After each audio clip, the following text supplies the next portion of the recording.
Hey guys, it's Abby from Autumn of Pellinor, and today I am doing the Courtship Tag by Hi I Love Books.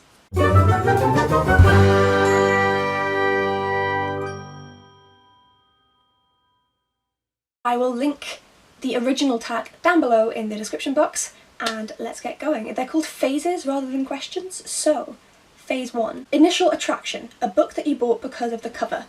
For me, that book is The Universe vs. Alex Woods by Gavin Extance. I literally only bought this and also, I can't remember the name, but there's another book, and I only got that because of the cover as well. I found it so beautiful and didn't care what was inside. I just wanted this. Turns out I really enjoyed this book. I absolutely loved it. I definitely recommend. It's a contemporary. I seem to be reading more of those, and yeah, I can't wait to read the other one eventually. Phase 2. First impressions, a book that you got because of the summary.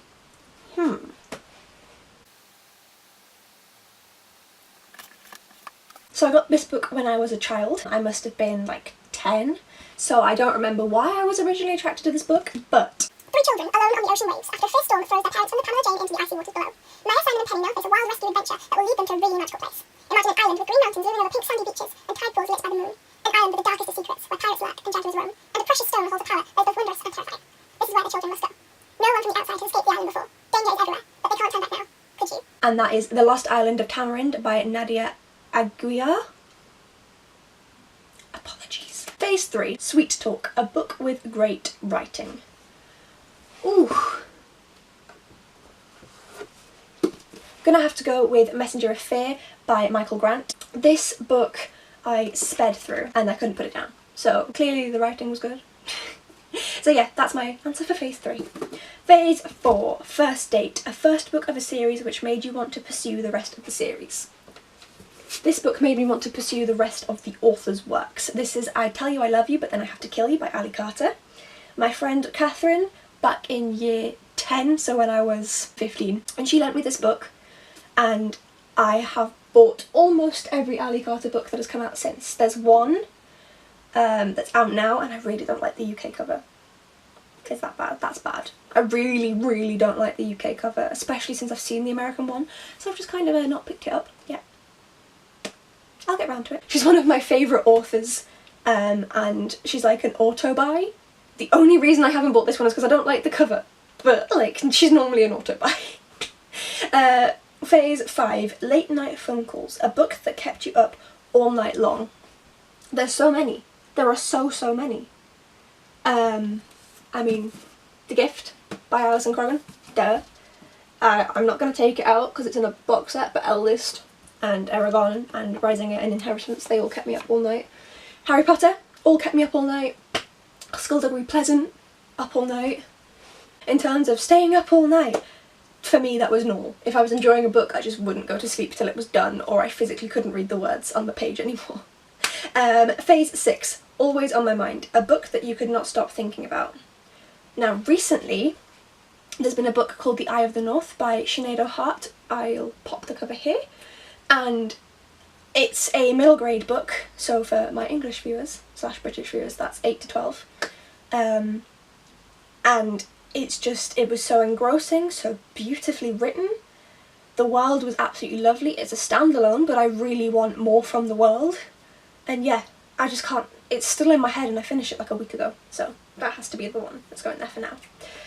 Phase 7. Getting Physical, a book in which you love the way it feels. I mean, this was like my first experience of the floppy paperback, because we don't get them in the UK. I mean, we do, but they're very rare. We tend to get harder paperbacks, so I like the way this feels. I like the American floppy paperbacks. But yeah, ours are made with a bit more, if I get this. I know it's bigger, but ours are made with a bit more rigidity in them. Next.